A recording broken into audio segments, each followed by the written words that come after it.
Welcome, everybody. This is an impromptu recording that Doug and I are doing. He is actually in Baltimore. We are on Zoom. We are not sitting next to each other, but I had an idea and he was available, and here we are. So welcome to the show, Doug. Hey, JJ. I miss your face, face to face. Face to face to face? Face to face. It's good to see. It's good to see you on Zoom, but I'd much rather see you so I can actually get closer to you and have this conversation. Feel the energy of the room. Well, it's so infrequent that we're not together. So this is this is how our relationship started on Zoom. That's very true. Very true. Yeah. That is right. Where I said, it's okay, I'm not wearing pants right now or something like that. One of the things that we've been talking about on our hikes and in our life, we're both entrepreneurs, is that it's time for me to start bringing in the business conversation and the money conversation a little bit more to the forefront of my podcasts. Why?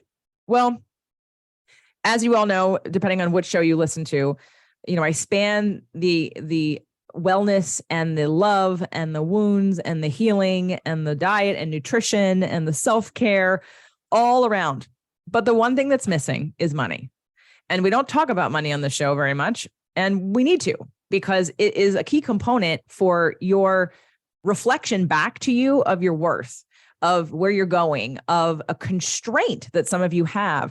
When we look at like being a confident person, what does that mean? It means valuing who you are, what you offer, and what you provide for other people. So I think that the money conversation is going to start being a part of the show. And Doug and I will do a bunch of shows together on this topic, because honestly, since meeting Doug, he has helped me raise the bar on my own confidence level in terms of money, because he was sort of born into an expectation of a high value and a high worth. And he lives that. He doesn't think about it. He just lives it. So he has inspired me, because I've compared myself to him and I'm like, why are you charging this? And I'm only charging this. So let's just start off by, Doug, why don't you explain to people who either know you or don't know the story, sort of about your childhood and your, how did you get to feel the way you do about yourself and your self-worth? It's funny, and I appreciate you asking the question. I've never thought about money as a subject that we talked about as I was growing up. Yet I look back to many of the conversations and lessons that I learned, whether it was from my mom and her maintain good credit and pay your credit cards off at the end of every month. And, why would you pay anybody 20% in interest if you can, pay cash for something and just have delayed gratification and getting something a couple of months down the road, and all of the things. I'm like, well, that's just normal to have a normal conversation about money. And I didn't know that money just wasn't a part of everybody's conversations as they had when they were growing up. So for me, it was just a normal part of the relationship. Now, a lot of people don't have a good relationship with money, which makes it really hard to translate that back to a conversation they're having with a potential client when you're asking them for money, if you don't have a good relationship with money yourself. So it has been a part of maintaining a high credit score. Was one of those things that my mom just instilled in me. And I talk to my friends about it now. They're like, nobody ever has those conversations when they're 10 or 11 years old with your parents. But I did. Well, I didn't either. And, we did in our Conscious Business Academy, which is something the mastermind gets access to. We did an entrepreneurs and money conversation, Doug and I, and we went over our very different ways that we deal with money, the ways that we are with money, and what has worked and not worked, and sort of our own path. So I'm just, there's no right way to do it. And I would never have probably taken the risks that I've taken if I had your mindset. But because of that, now it's sort of like I take big risks in myself. And I know you've taken big risks in yourself also, but it feels like your self-worth or what you charge instinctively has always just been a little bit higher. Can you talk a little bit about where that came from? Yeah. And let me go back just real quick for one quick second. I'm not saying if anybody is doing those things that are not a part of my conversations, whether it's credit score or borrowing money or buying things on credit or any of that stuff, I'm not saying that that's wrong. I'm just saying that that is not how I perceived money in my life. Money was too much of a we were too much of a slave to money when we're doing those other things. And so I just want to emphasize, if you're doing things opposite of what I'm saying, it's not meaning you're doing anything wrong. It just isn't what I was taught. As far as how you charge and the level of which you bring your services to the marketplace, I think that we as people that are not we as in me and you, but we as in everyone, universal we all have these gifts that we were given. And the things that come easiest to us are oftentimes the things that are most challenging to other people that are out there in the world. Because they come easy to us, we feel like, well, they should be coming easy to everybody. So we don't place a value on the gifts that we were given high enough so that somebody will actually want to pay for them. Actually, the higher you charge, the better it is for the people that are out there, because number one, they'll understand there's a greater value in the services that you provide, or a perceived greater value in the things that you provide. And they will work harder to attain the things that you teach them if you charge them more. That's number one. The second thing, and now before you start to throw in some of your comments, the second thing is the more you charge, the more you are respected by the market that's out there. And the quick story is I was a $5,000 DJ in the world of $300 to $500 DJs. These $300 to $500 DJs were detailed to death by their clients. The $5,000 client, my client, would support, help, and do anything that they had to do in order to get me to event day properly. Now, I would never ask them to do anything, but they perceived that, hey, I'm of this value. They wanted to know what I wanted to eat at the event. And they wanted to know if I needed help getting my equipment to the event. And they wanted to know all the things that you would never ask a $300 DJ. So what would you like to eat at our event? Because they see you as a commodity rather than as something that is of value. So just wanted to throw those couple of thoughts that were my initial thoughts.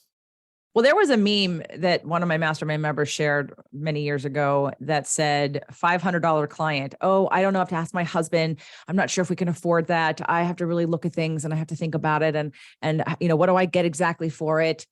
$5,000 client. Where do I pay? And it was really that idea that, for me, it's about the time and the value and that you understand or get things that, like it's a specialty, that the amount of, and what's that other story about the guy have we told this story with the guy that comes in to change the part right? Do you know that right. story? I know the basis of the story. You want me to share what I know about the story? Yeah. So there was a factory that has a big piece of equipment in the factory, and the piece of equipment goes down during a very busy time. They call the guy that they know is the expert in this, and he comes in, he goes around to the machine, he takes a screwdriver and he taps 3 times on the piece of equipment, which takes about 10 seconds to do. Then he goes around to the back of the equipment, he unscrews one screw and takes about another 10 seconds to do that, and then he hands the guy the bill for the repair that he made. And the guy was ecstatic. I mean, he was amazed that he was able to do this repair and get in and out so quickly. And then he looked at the bill and he sees it says $10,000. And he says, well, why are you charging me $10,000 for this? That was literally took you 3 minutes to do that. And the guy said, oh, okay, well, let me have the bill back. He took the bill back and it said, he made his corrections on the bill. He handed it back and it said, time to replace important screw, $15. No, it was the part was $15. Right. Time to replace the important part. Not time. No, price, like the part. The part was $15 for replacing it. Experience to know what part needed to be replaced, $9,985. Right. And so the point of that is, JJ, you can share what the point of that entire story is, though. Well, it's specialist. I don't know where I heard it. I'm sure it's in my entrepreneurial journey over the last 20 years, but, generalists, doctors that are, GPs or whatever, don't make as much as anesthesiologists or surgeons. When you specialize in something, when you become attuned to that specialization, it is worth more for that very reason, that someone can come in quickly and fix the part, knowing what to do, save you time, save you angst. Yes, it's going to cost you money, but that's, again, the value of what somebody brings to the table. How many times do we try to do something for less of a price and end up spending more because we have to do it 3 times because the first person didn't really know what they were doing. And then it got screwed up or they didn't show up, or like you get what you pay for. And sometimes when the pricing is lower, the value is lower. The value from the person who is paying it is lower. The value for the person doing it might be lower. And as you kind of go up in price, it does equal not all the time, but a lot of the time, it does equal a specialty. It equals a contribution. I was just telling the mastermind, because I know a lot of them aren't full-time entrepreneurs. And I was remembering a time when, I mean, we can use where we met as the first example, right? And this is sort of how I was underpriced. I'm still underpriced in a market of specialty, because I have a ton of friends that are coaches and they charge a lot more than I do. And they provide a lot less time, a lot less touch time, a lot less information. And that's probably good for them. They value themselves at a certain level that they don't feel they have to give more. And every time I'm around these groups of coaches who are charging way more and giving a lot less, I go, man, what am I doing? But I also recognize that I'm in a weird market. I want to deal with people who also want to look at how their emotions and how their core wounds affect them growing their business. And that's not, I mean, I had to create a whole new genre. And really the only people I've been talking to is you guys on my show, because I don't want to go market that I do this business coaching and personal coaching to people that don't understand or don't like or know, like, and trust me already. But I was remembering, because I've been watching these ads and these Facebook things as I'm scrolling, I see a bunch of people that, well, first let me back up into where you and I met. The environment where you and I would be in, there'd be 200 entrepreneurs there. And there'd be an offer made at the end of every event where, 15 to 20 people would sign up for a $25,000 a year coaching program where the person leading it didn't even do the coaching. You got coached by his mother or his assistant, right? And you didn't get, you got some value, but there was still, again, I know there was not as much as, let's say that I know that I give. So then also at those events, he'd do an offer where there'd be about 10 people that signed up for a $50,000 a year program that coached directly with him. And still, I know I over deliver compared to that person, right? So you're around that enough, and you have to look at yourself and say, what the hell? I know I'm a kick-ass coach who gives a lot of, blood, sweat, and tears and information and hand-holding, and I'm charging a fraction of that. What the hell's wrong with me? I mean, I don't know about you, but I know that really got under my skin a little bit in terms of value, because I remember another person that we both know at one of these events, who's a very successful entrepreneur, and she bought into one of the programs, and she didn't even stay for the whole time because she got what she needed. She got in there, she got an idea, she made her money back, 25,000 in a couple of months, and was like, good, I got what I needed. And she was gone. And that feels so good to want to be at that level where people are valuing what they do, how they do it, to be able to come in and just get what they need. And not that I want people to leave, because I think that the emotional component and the continuing to grow and to expand how you see yourself in the world of what you can make is really, it's exciting for me. I was watching a video on Facebook, and I shared this too with a mastermind, because it's something that when it happened, I was in the room. I was part of a mastermind where the coach was having sort of her last event. And her events would, maybe bring in 25 to 50 people each event. And she was selling something that was really popular and people really wanted it. And she decided, okay, I'm going to do this one last time. She marketed the crap out of it, got 500 people there. I was one of them.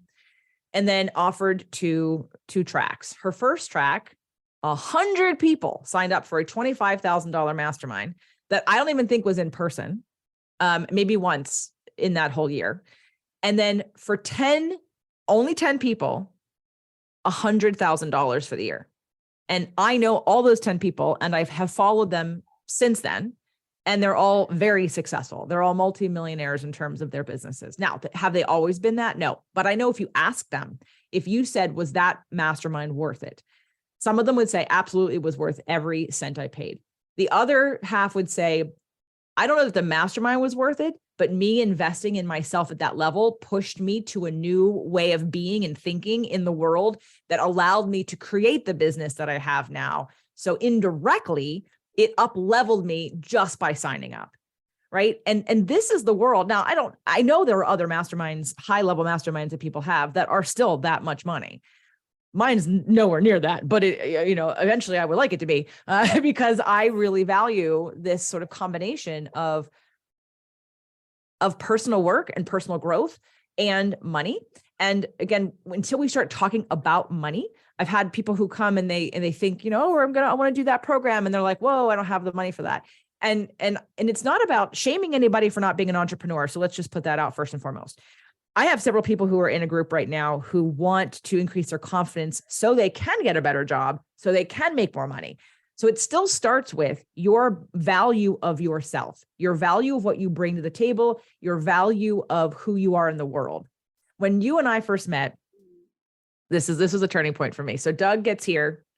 And it was great because we played off of each other, and you inspired me to, again, reach for more. Like when I found out Doug was a DJ, I was like, oh, that's cute. Yeah, he probably, because again, he's a $500 DJ. I'm like, oh, that's cute. Why is he doing that? Then I found out he was a $5,000 DJ. I was like, holy shit. Like this guy is like king of the world in DC. And he really was. He just retired. So congratulations on that. Well, thanks. Right. So, but let's look at like per hour pricing. I was charging when I first started. And again, everyone has to start somewhere, but I was charging $297 for 2 sessions. You were charging $495 for 1 session. And I was like, hold on. Now, I wasn't necessarily selling money. That $297 wasn't necessarily about business, but your $495 was absolutely only about business. And that is part of the difference is when you get into the world of selling money, it is worth more and people will spend more to make more when they think of it like that. But I remember when you got that first proposal to do the customer service training and you didn't even want it. Didn't want it. No, didn't want it. And I think she started out at, I don't know. Do you remember what the pricing was? I'm going to say $20,000, $10,000, something like it was like $20,000 or $25,000. Right. And you were like, hey, do you want to do this with me? And I was like, not at that price. So I was like, and you didn't want it. So, and we had to fly back and forth to Baltimore every month. It would involve just so everybody knows, it would involve 6 trips back to Baltimore from the West Coast. So entire across the country, we lived at LAX. It was a direct flight. So no big deal, but it was 6 freaking trips over a 6 month period of time. And I'm like, I don't want to go back to Baltimore once a month for 6 months. Just not in the cards for me. So right. What did I do? Well, you asked me if I'd do it with you. And I said, yes, but not at that price. So we bumped it up. And I think at the end of the day, where it got to was $50,000. And I think it ended up being $60,000 by the time all was said and done. Right. Because we also videotaped things and we provided staff training and we provided videos and content for them to reuse what we did with them. We did a 2-day workshop with them. So we really helped a lot to come in there. And they even said that with one of the modules that we did, that was, again, my stuff, looking at communication, feelings and needs, listening to your customers, listening to what their real need is, not their complaint. What's the need under the complaint? That cut down in lawyer fees. I remember that the man, the business owner, because he was very defensive. Every time somebody would call and yell, he'd lawyer up. And that costs money. And all of a sudden, when I started to train people to listen underneath for what the client's real complaint was, and it was never what they were saying, all of a sudden there was compassion. All of a sudden there was problem solving. All of a sudden, no more need to lawyer up. All of a sudden, we've saved a lot of money by not hiring a lawyer every week to defend some claim somebody's making, some complaint that we aren't actually understanding. So, I've learned a lot from being with you because of you being from an entrepreneurial family. I'm not from an entrepreneurial family. I am an entrepreneur, but I didn't know that until I started doing it. I didn't understand what that meant. I always believed in me. I've been a risk taker. I'm a fast decision maker. I am not necessarily the most calculated when it comes to, is this going to be worth it or not? I've had to learn through screwing up over the years, but I wouldn't change a thing. But being able to be with somebody, and I want to be that for you guys too, as a community, whether you're in my mastermind or not. I want you to know that it's time to up level. It's time to value yourselves more because of the work you're doing on yourselves in your relationship and maybe in your business, or on yourself to up level your job, to get a better job, to have your boss value you more, to have your staff value more. If you come in with that kind of attitude and with the true belief, not a fake belief, not a put on face of attitude, but a true, like, I'm really worth this, then I would like to think that law of attraction will meet you and you will either get a raise or you'll get another job offer, or you'll stop working, you'll stop stepping over dollars for dimes, right? Or you'll stop prostituting yourself because you'll value yourself more. And I think that at the end of the day is my message here, is the value. So I'm going to go back I know I want you to comment on anything you want to comment on, Doug, but I still want to go back to the difference about your family and your sort of expectation, whether it be from your dad or even your mom, because your mom worked, but I think the way they dealt with money was different. The way they looked at themselves or valued themselves was different.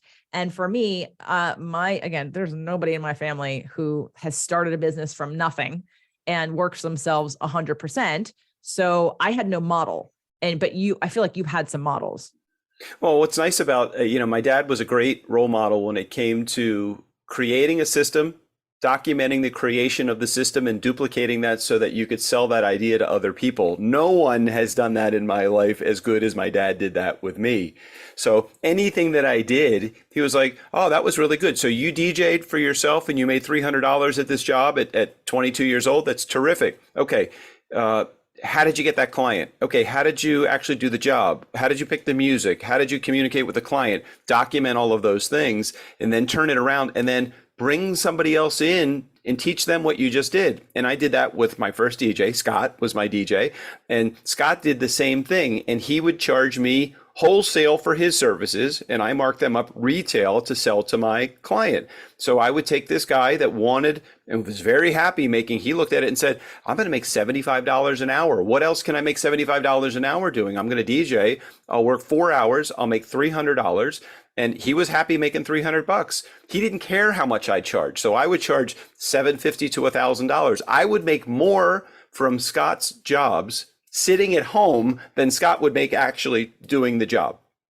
Now, I tested the water many times with Scott and I said, are you happy with this amount of money? He did not care how much I was putting in my pocket. He cared more about what he was making. So my dad, with his process, taught me to do something, duplicate it or document it, duplicate it, and get a whole bunch of people. And I created a company. We were doing in our busiest, we were doing 900 DJ events a year using this philosophy and making more money than I could count as it was coming in the door. And it was so great. And it was a business that just, for 20 plus years served me extremely well. And there are so many people that just haven't learned that lesson or haven't been taught that lesson by anyone in their life. And I just want to go back to this point really quickly, JJ, because I again, part of underselling yourself sometimes is not even seeing the value in some of the things that you do. And I know you see your value, but I want to point this out to your community that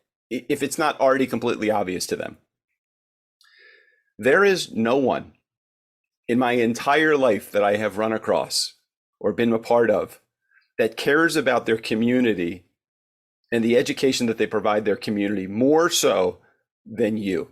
I have never seen someone so dedicated, taking money out of the equation completely, more dedicated to the healing journey, the emotional journey, the business journey, all of the journeys that people go through in their life, that is more committed to their community than you are.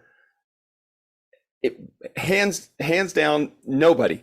And what I love about that is that because I've seen a lot of people, I've been partners with a lot of people, and a lot of people are all about I don't care about the pain, just show me the baby. They don't really care about the person that's behind it. They just care about the money that is associated with the win.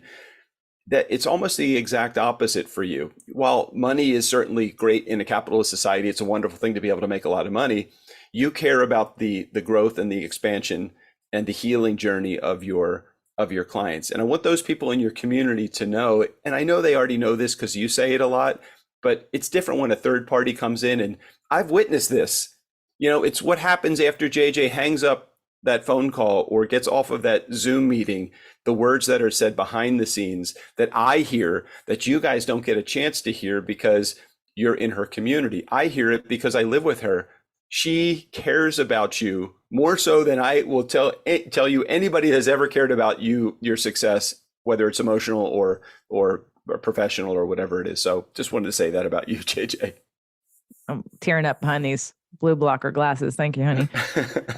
Well, it's an interesting, and it took me to being around other coaches, business coaches. I didn't know what people were charging, and I didn't know I was undercharging. I didn't even get into this money game until I was around it so often.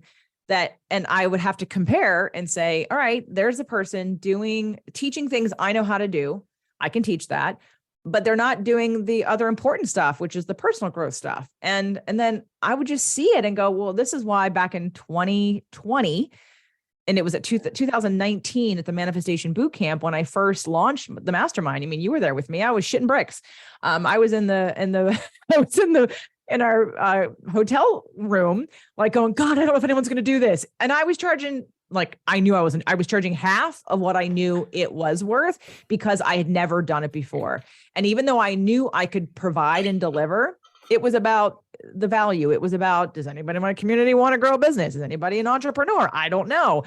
Does anybody want to grow a business? Is anyone in this room an entrepreneur or want to grow a business, whether it be a full-time business or a side business? And I did lead for a long time with that business only. I mean, obviously I figured if they were in my community, they were aware of law of attraction and the emotional stuff, but I didn't make it a priority. I didn't value it at the same level until this year. And this year being 2023, where I made a big, bold move at the beginning of January and said, this is what I want to be doing. Because we can all make money. And we've seen it. We've seen people that have made money doing a business and they've traded their business for their health and they got sick or they got cancer, or they traded their business for their marriage and they got divorced because they worked too hard, or they didn't love what they did and they couldn't wait to retire, but they got sick along the way. Like, those are things that I have no interest in. I believe that we can, no matter how much money you make, you can do it in a way that is an extension of you. Yes, you're going to have to learn something. Yes, you're going to need support and tools. Yes, you're going to have to take some risks and grow yourself. But there's nothing, in my opinion, nothing better to grow you as a person than your business, because it makes you face your self-worth. It makes you, and this is not me trying to convince any of you of being an entrepreneur, by the way. This is me telling you that those people who are out there working for themselves, you can give them kudos and give them respect because they've decided to bet on themselves to 100%. I was working a part-time job as a waiter, waitress, whatever, when I moved to California. And I did that for a little while because I was also acting. And then when I decided to start my business full-time, I was like, you know what? These are cushions, and this is taking time away from. If I got one client, it would pay for this entire shift that I would do waitressing or whatever I was doing on the side. So I made the decision to kind of go all in. And now, unfortunately, I was in survival mode a lot, but it was my dedication. It was, and I wouldn't, which is why I'm doing what I'm doing now, because I would like to help all of you who are interested to not make the same mistakes I did and to show you a better way to do it than I did it. I didn't have a direct mentor. I did buy into someone else's business plan. I did buy sort of the tools I needed in the templates and the paperwork and the structure, the infrastructure, but that did not replace the marketing. Doug. Yeah, I just want to add that while the templates and the structure and the systems and the processes are ultra important, the thing that really, really is important is the accountability that someone that is as caring, empathetic, compassionate, wise as JJ will provide. And I can tell you that this, without any exaggeration, is the most important thing that you can get. As JJ mentioned, this other person that we knew that had the $25,000 and the $50,000 mastermind, the $50,000 program, just so you know, bought you an opportunity to have a conversation with this person while they were standing in line at motor vehicle and not even focused or not having any notes or anything on any of the previous freaking conversations that they had. So it was really just a impromptu, whatever's going on in your life right now is what we want to talk about. That's great. Wonderful. There's no level of accountability for that. Remember in our last conversation where we talked about you doing this, how is that going? How can I help you? What's the best way that I can support you? Understanding a system and actually having someone behind the system that will say, I care, I want to hear more, tell me, and actually cares about the answers you give them, that's invaluable, no matter what it costs you. And even if that was something that cost you $20, $30, $50, $100,000 to do, so many people get caught up in it's too much money, I can't afford it. You've got to approach this with, how can I afford this? Or what do I need to do in order for this to be something that I can jump into? And then don't turn around in 3 weeks and saying, I have new podcasters that get started and 10 episodes into it, they're turned around and sometimes they say to me, this isn't working. And I want to say to them, you have your fucking diapers on, and no wonder it's not working. You haven't even started yet. Call me when you're 100 or 200 or 500 episodes in and tell me it's not working, after you have been held accountable to me for the stuff that you actually wanted to set as your goal. Don't tell JJ after 2 or 3 weeks of in a mastermind, it's not working, or there's a problem, or you can't get over something. If you're not going to listen to her, you're paying to listen to her. You're paying for her for yourself to be accountable to someone like JJ or a contemporary of JJ's. It's not a pitch JJ event episode. It's I've seen it and I know what happens, and I can't tell you the invaluable, the level of value that there is in the accountability that you get when you hire someone that is of the caliber that JJ is. Thank you, love. Sorry, I go off on my rants, and I'm like, I understand it. I understand. Am I making you mad by telling these things? No. I don't know what everyone else is feeling on the other side of the earbuds here. And, I'm on one hand, I hope that they feel proud that you say these things about me. Obviously, we did not script this. I did not ask him that question. He is offering this because he lives with me. Some of you may be annoyed because you think he's trying to sell you on something. Oh, no, not selling. If anything, buy my stuff. There, I just sold me. Don't be mad at me, but don't be mad at JJ because I'm selling JJ's ideas. But we're going to go deeper into this money conversation, because when you mentioned at the top of the show about people don't have a good relationship with money, and now that I think about it, I did do one show. It was called Killing Your Money Monster. It was with Morgana.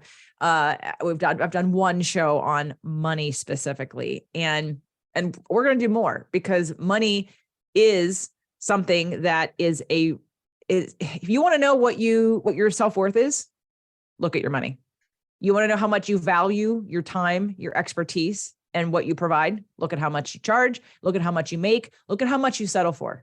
Okay, one other thing though, look at how you manage. Look at how you manage your money. Is your checkbook a mess? Is your budget non-existent? Is your credit wrecked? Is your, and I'm not saying any of this stuff to shame anybody that is in your audience at all. But if you don't have a good relationship with money, and your money management probably isn't on the positive side either. And so a lot of those things, look, I know plenty of people that don't have any money that manage their money really well, but they don't have very much money. So they don't value their time in that particular case. And so like Scott's a great example, a good buddy of mine who was in the home improvement business, and he was charging $35 an hour as a home improvement contractor, because that's what a handyman charges to go out and start to do his work.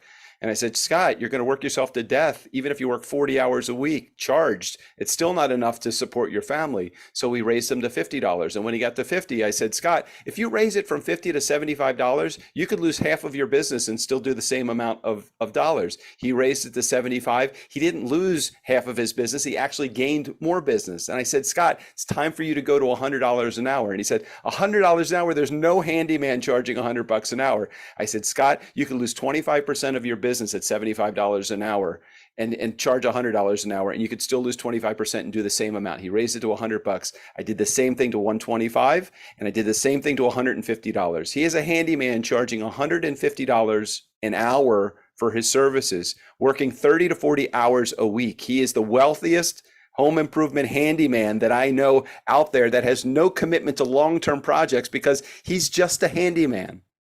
Oh, Scott. And if Scott was here, Scott would bow to Doug and say, Doug changed his life through exactly what you just heard. He changed his life by encouraging him to raise his prices, to look at the numbers, to, yes, you're going to lose clients, but you're going to be able to make the same with less work. Who doesn't want that? So right at every new level. And Scott worships you. So, and we love Scott. And Scott, if you're listening to this, please come visit. We will put you to work. No, I'm kidding. We can't afford you, Scott. No, I'm kidding. So this is the start of this conversation, and I'd love to hear what you want to talk about when it comes to money. Because again, whether you work for yourself or not, or you have any interest in bringing in more money in some way, it's like with law of attraction, while you don't need to have a how, Okay. You don't need to know how something's going to come to you, but you have to believe that it's going to come to you in order for it to come to you. And in the area of money, where most of you get stuck is that you think that if you put it on a vision board or you affirm it and you say it out loud, but you don't believe it because you don't know how. Sometimes just working out a how will help you see it. Again, looking at the models I just put out there to you, a mastermind that I had been in, and then she upped it to, she's like 25,000 and then $100,000, right? And then the guy we were just talking about, right? 25 and then 50. And then looking other business coaches that I know that start at 20, they start at 20, 25. They do VIP days for $5,000. I have a VIP day for $5,000, right? But when you look at those numbers, and until you understand that other people who are successful investing in their business pay this kind of money, then you go, oh, like understanding the how sometimes, and not that you would even have to know the how, but knowing how, like, how is it possible? And again, Doug mentioned it. The mindset isn't I can't. The mindset is how can I? One of that event that I went to where she sold the $100,000 mastermind for 10 people, because it was her last one, she upped the price. And at that moment, and you guys heard this story in my How Can I episode, but in case you haven't heard How Can I, one of my favorite episodes, please go back and listen to it. But the story goes that you get creative, and getting creative is part of making more money, part of valuing yourself, part of, surviving in the world kind of. But I wanted to go to this event and I couldn't. It was like $5,000. It was $5,000 to go to this event. And I was like, holy cow, I don't have $5,000 or even room on a credit card to go to this event. So what did I do? I thought, well, I wonder if I have a few other friends and business owners, because I knew a lot of business owners who might want to do this event also, but I would go in place of all of us, and then I would print the books, and then I would teach them what I learned. So I got 5 other people to invest in me going, and then I came back and sat with these 5 people, and we did a couple classes where I taught them everything I learned at the event. And I made a copy of the book that I got, which was invaluable because the book is where all the stuff is, right? I mean, I definitely got stuff from the speakers or from the person presenting. And I was able to, because I'm a great note taker and I retain a lot of things, so I got creative about how I could get there. So it wasn't like, how could I make $5,000 tomorrow? It was, how can I find 5 other people to invest so that I could pay less and then have the money to go. And then I could help them with the information that I learned. So it was a win-win for everybody. And so that's the conversation to ask yourself. And again, whether you're in business for yourself or not, everybody makes money, right? Because you have to have enough money to afford this cell phone that you're listening to this podcast on. So I know that you make some money. The question becomes, how do you value what you do and what you allow in? And if you don't, what are the steps for you to get to the next level? And so we're going to start to explore why people have issues with money, what money represents to you, where you learned about money. I mean, I took 3 financial stress reduction workshop classes with Shelley Campbell back in the day. And we did all this kind of work. And then I did one of her masterminds after that. And, but even at that level, her model at the time, this was pre law of attraction for me, or around the same time, but I thought her model seemed too efforting. She'd have to go show up at an event. She'd have to eat a chicken dinner. She'd have to promote herself to a room full of 50 people. And I was like, that's too much work. I want leverage. And I want to be able to do one thing that affects a lot of people at the same time. I want the ease of and the power of whatever I'm talking about to be so important and relatable that people share it. And that's what's happened with Spirit, Purpose, and Energy and this podcast. Now, I know all of you are not listening to Spirit, Purpose, and Energy right now, but it's the reason why there is a success level that I have. And it's because I talked about something that lit me up, something that was working in my life, something where I was getting results, something that was growing me. And I shared it out to the world, not caring if anyone listened or not. And all of a sudden, lots of people came and said, hey, this is working for me too. Do you have more? What do you got? And so from there, you guys who have been with me for a while have helped me to cultivate what I offer and what I provide, because I've met you where you are and we're like growing together. So I've been appreciating that journey. And now it's time to add money into the equation.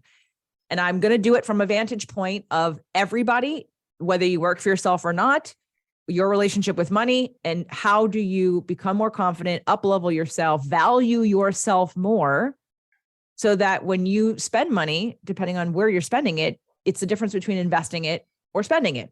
It's a difference of, are you worth it?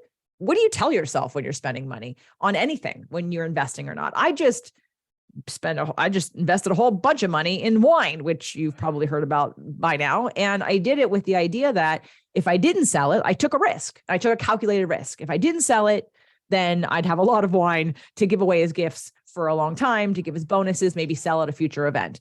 But it looks like I'm probably going to sell that wine out because my mastermind freaking loved it. And I may start a whole business where people help to sell my wine.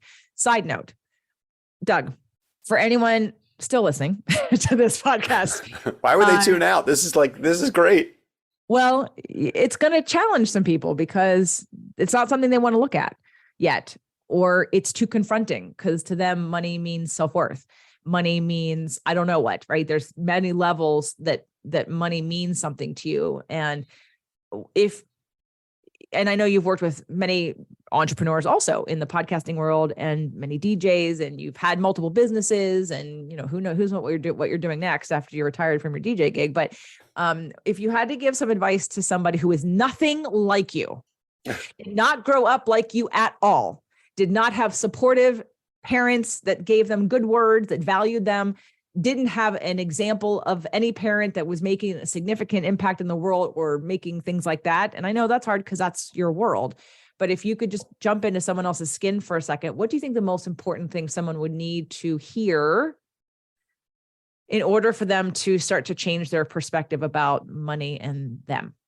I think it has to come down to really what is it that they want to share with the world. Even before your relationship with money, you have to understand what is it that drives you, what creates that level of passion in you that makes you want to step out of your comfort zone and do the next thing. Because regardless of your relationship with money, if you don't have a reason why you're going to be stepping out and beginning that entrepreneurial journey, then it's the first sign of trouble or difficulty, you're going to bail, regardless of what your relationship with money is. So it really does need to start with your, it's a sign Simon Sinek said, start with your why. Is that what his thing was? Yes.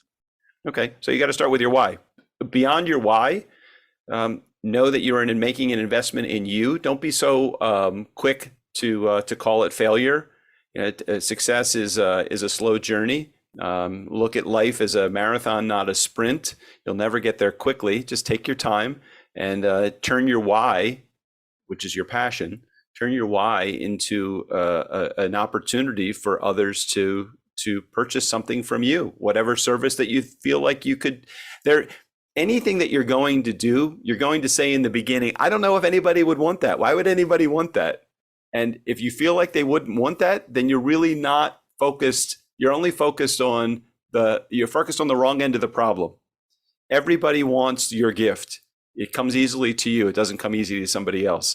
And when you start to formulate how do I figure out how to package this up? JJ created a business from literally zero.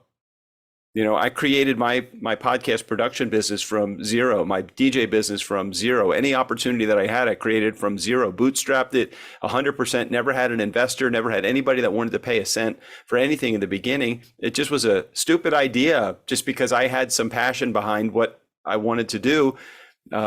People believed in me. They said that Howard Schultz, who was the creator of Starbucks or something, I think that was his name, Howard Schultz, the guys that he originally did his pitch meetings with to pitch the idea of Starbucks couldn't really grasp the concept of what Starbucks was all about. This cafe, it's community. They said, we didn't really believe in the whole idea that Howard had about creating this Starbucks type of restaurant, but he was so excited about it, we couldn't not invest in him. Be so excited that you would have people, they wouldn't believe that you won't be successful because you're so excited about whatever that idea is that you have. He got denied 200 times, by the way. Howard Schultz went after investors. He got 200 no's. How resilient are you? How many no's do you need to hear before you quit on you? That's a really good question to ask yourself. If I got told no by one person, would I quit? How many no's could you endure? How, back to Doug's like the why. Yeah. So I was remembering in that hotel room, the Hyatt Place, El Segundo, 2019, night before I'm about to offer this mastermind for the very first time. And I said, here's what I know. I know that I've been helping people with business for a long time for free. I know how to do this. I know I do this well. I know I have a lot to offer. And I know I want to get in this game because I do it differently. Do I know that this room of people are going to do it? I don't. So all I can do is try. The worst that can happen is nobody signs up, and I will tell myself it's not the right time. Am I going to do this? Yes. Is this the right group? I don't know. And it was the right group. It was the perfect time to start. But I at least told myself that the worst that could happen is that nobody would want it. And I would try it at another time. I would just put it down because I wasn't going to stop doing it. I've been doing it. As long as I've been in business, I've been helping other people with business because I want to help people do things differently and more streamlined and give them a mentor and education and accountability and things that I didn't have because I couldn't find someone who represented sort of the way I wanted to do this stuff. It wasn't just about money. I lost respect for those that were just chasing money because, again, I saw them lose their health, lose their marriages. They weren't good parents, like all the things. They weren't the full package. So to me, I called bullshit and said, no, I'm not going to follow you because it looks like you're out of balance and that money is the most important thing to you when it should be in line with everything. It should be as important as everything because it does make the world go around. It does make life fun and easier and more enjoyable when you have more money because it's just energy. It's like having more energy in your body. You know, you feel better when you have more energy. So it's not shaming anybody that doesn't have a lot of energy or any money, but just look at that. And if you don't want any more, awesome. If you want more, how do we get it there? So thanks for tuning in for our very first, but not last conversation. It'll probably be Doug and I, just because I think he's going to represent a different way of looking at it. And I love the male perspective. Yes, we're both entrepreneurs, and maybe I'll have other people come on and have this conversation also.